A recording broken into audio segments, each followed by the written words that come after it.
The Maesters don't believe in prophecy, with good reason. The children of the forest supposedly could see into the future, yet were surprised by the first men who nearly ended their race, and the long night, which nearly ended us all. Some Maesters posit that the children's magical sight was invented long after they vanished from Westeros, by singers hoping to thrill peasant girls. Not that most Maesters have much experience in what does or doesn't do that. When Aegon the Conqueror came to the Iron Islands, the priest King Lodos claimed his divine father, the Ironborn's drowned god, had shown him krakens pulling Aegon's ships into the deep. No krakens ever arrived, and even if they had, they wouldn't have stopped Aegon and his dragons without wings of their own. Confused, Lodos filled his pockets with stones and walked into the sea to take counsel with his father. Thousands followed him, but apparently the drowned god didn't appreciate a crowd. Their corpses washed upon the Iron Islands for years. According to legend, House Targaryen survived the doom of Valyria thanks to Daenys the Dreamer, who foresaw the calamity and convinced her father to flee their homeland. It could be true. The Targaryens were always a bit more. But as Maester Yendel points out, in the East, the Targaryens were one of 1,000 minor noble families, and in Westeros they became kings. Politics, not prophecy, could have drawn them to our shores. Politics can also explain the prophecies of Daemon Blackfyre II, a Targaryen bastard rumoured to possess the family gift. While posing as a hedge knight, he told a future Lord Commander of the Kingsguard that he dreamt of a dragon hatching at White Walls Castle, and took it as a sign that he'd win the Iron Throne. Perhaps if he'd slept a bit longer, he'd have dreamt of the King's Hand putting down his rebellion a day later, before it even began. Most Maesters dismiss all Targaryen claims of prophecy as mystic nonsense, a relic of their Eastern ancestry. To be fair, across the Narrow Sea there isn't a market without a warlock from Karth telling fortunes or a shadowbinder from Ashai reading fates in blood. Or so I hear, from the Maesters. But when I was a boy, I overheard the cook whispering to a maid about a woods witch camping outside Horn Hill who was called Maggie the Frog. Now I realise it was probably a corruption of the Eastern word for wizards, Maggie. One day my father rode out hunting, though no game was in season, and whatever power she had likely didn't save her. Even the wisest Maesters, however, have no answer for the Red Priests who prophesy about the return of the Long Night. For thousands of years, they've kept watch for the return of the prince who was promised, who will be born amid salt and smoke to drive off the darkness once again. Prince of what realm, promised by whom and to whom? The prophecy doesn't say, but at the very least it confirms that not even Essos escaped the Long Night. I imagine the cataclysm must have confused the East. Unlike Westeros, they wouldn't have known of the Night King, or the White Walkers, or the war waged by the First Men and the Children of the Forest. They would have just seen a terrible winter descend and linger far too long until spring magically returned to the world. Yet somehow, maybe from passing merchants, maybe in their fires, the Red Priests saw the truth. Now the truth is here again, for anyone to see. But the Maesters refuse. They debate and question and doubt, not to choose the wisest course, but because they're too used to doing nothing else. Most prophecies might be lies, but not all of them. The Long Night is coming. If we don't believe that, well, we won't need any prophecy to tell us our future.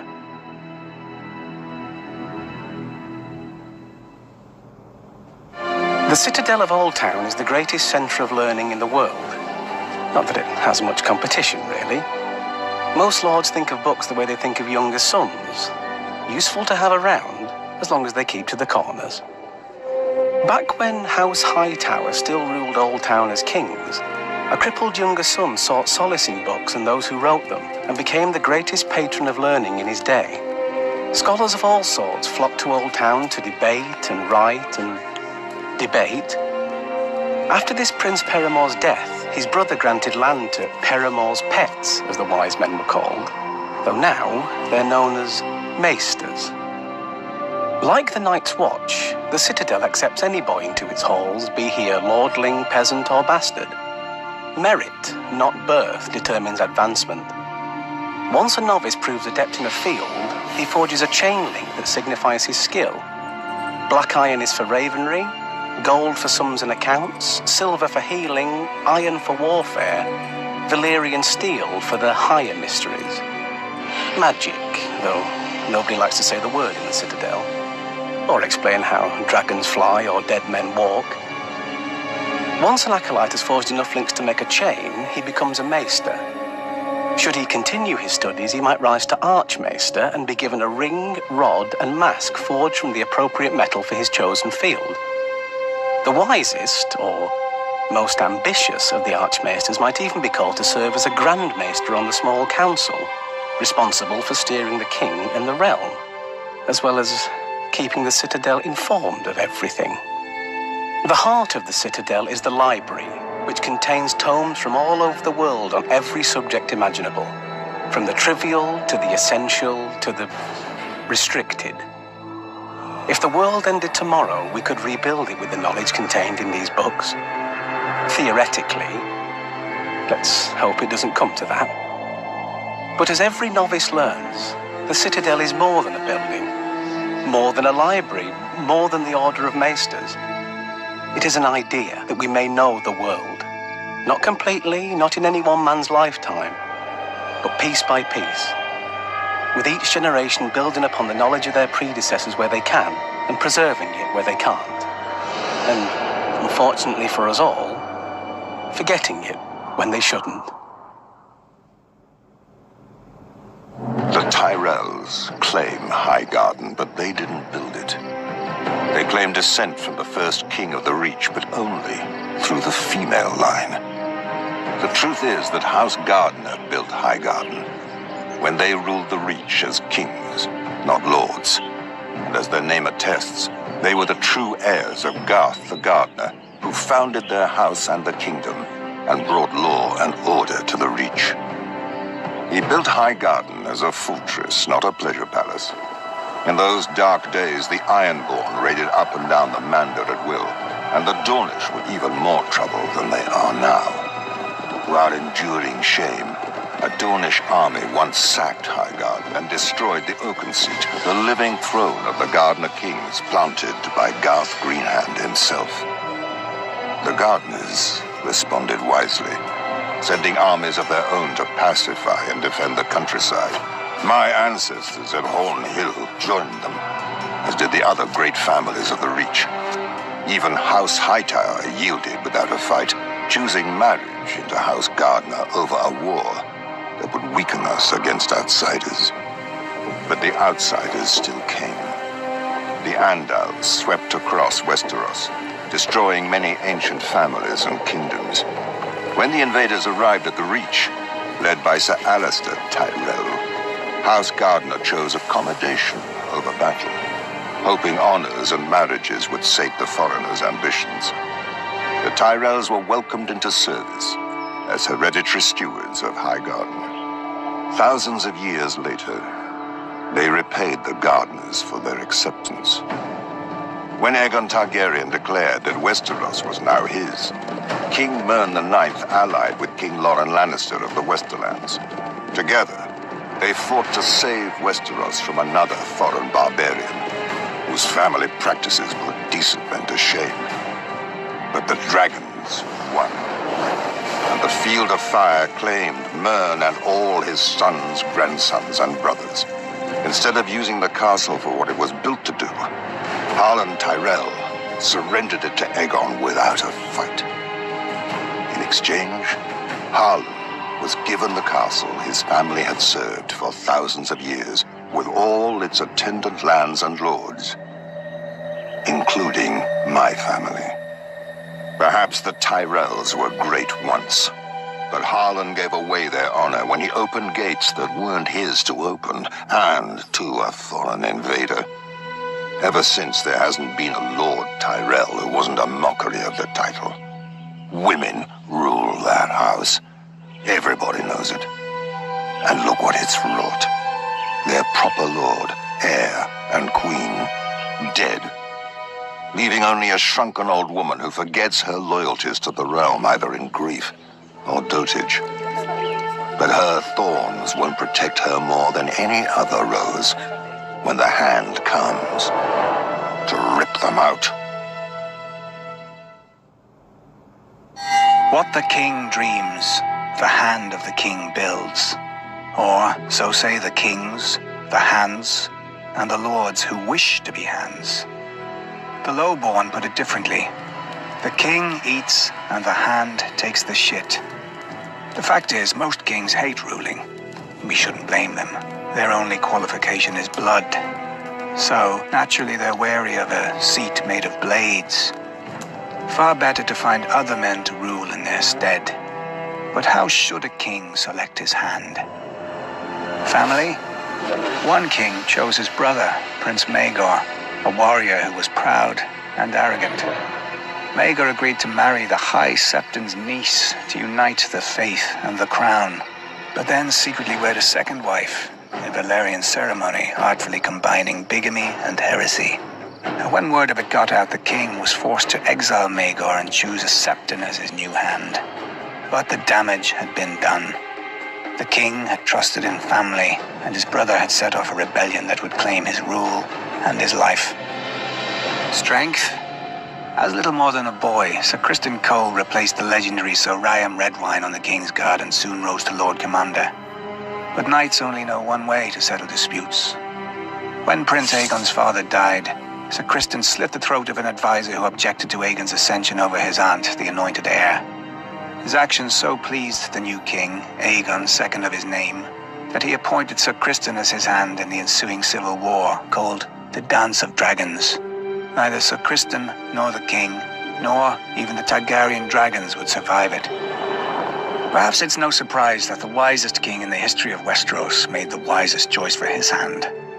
The son of a lowly blacksmith, Septon Barth had few options for advancement in the world, and even fewer after his family gave him to the faith as a child. But as royal record keeper, Barth impressed the king so much that the king, defying all his high-born advisors, made Septon Barth his hand. 40 years of prosperity ensued. So much did Barth accomplish that many lords and commoners credited him with sorcery. No other explanation could they accept for a man without blood or skill at arms, because what Barth had was rarer than both: a sharp mind. Years later, the realm had no sharper mind than Lord Tywin Lannister, hand to King Aerys Targaryen, or, as history remembers him, the Mad King. He saw assassins and plots in every shadow, heard whispers in silence, and burned men alive. But his greatest madness by far was driving away Lord Tywin. The Mad King then cycled through every mistake of his ancestors: soldiers, toadying lords, and at the end even an alchemist, perhaps to save the crown's growing expenses on wildfire. Unfortunately, it didn't save his crown or his dynasty. The new King Robert chose his foster father, Lord Jon Arryn, as his hand. The wisest decision Robert ever made. Not that it had many rivals. Too bad it proved so fatal. Lord Arryn was a man of honor from an ancient and proud family. But honor is no shield against the corruption of the capital, as Lord Arryn's successor, Ned Stark, learned as well. Perhaps the hand of the king is a flawed idea. Westeros needs a ruler who can rule, who builds what he dreams himself. A king who can't govern his kingdom is no king, and a hand who shits what another man eats is an arse. When I fled Westeros, I washed up where most disgraced knights do. The Golden Company. The best of the Eastern Sellsword companies, for what that's worth. 20,000 battle-hardened men, horses, and even elephants, ready to kill their employers' enemies, no matter the cause, no matter the result. The Golden Company began as revenge. On his deathbed, a Targaryen king legitimized all his bastards, either to buy his way into the Seven Heavens, or spite the family left behind. As everyone knew would happen, his great bastards weren't satisfied with their father's name, and wanted his throne as well, under the banner of the new House Blackfire. Their true-born brothers disagree. When the Blackfires lost the Civil War, they fled to Essos to gather a new army in return for what was theirs. But wars cost money, and Aegor Rivers, the leader of the Blackfire forces who now called himself Bittersteel, decided he could sell his army's services to other lords while waiting to return to Westeros. The Golden Company was born. For their words, they chose, beneath the gold, the bitter steel, to remind themselves that they weren't just hired killers, but knights of Westeros who'd one day retake their home. They never tried, because they were too successful as sellswords. When Qohor declined to pay the new Golden Company for its services, Bittersteel dared what even the Dothraki failed to do, and sacked the city. After filling the company's coffers, he declared that unlike all other sellswords, the Golden Company would never break a contract. So they haven't. But they also don't take contracts unless the odds are heavily in their favor. Cowardly, perhaps, but far from foolish. Quite a few wars have ended with one side learning the Golden Company agreed to fight on the other. Though it's not just their reputation that scares off would-be enemies. For some, it only takes one look at the captain's war tent surrounded by the gilded skulls of former captains, many splintered with the wounds that killed them.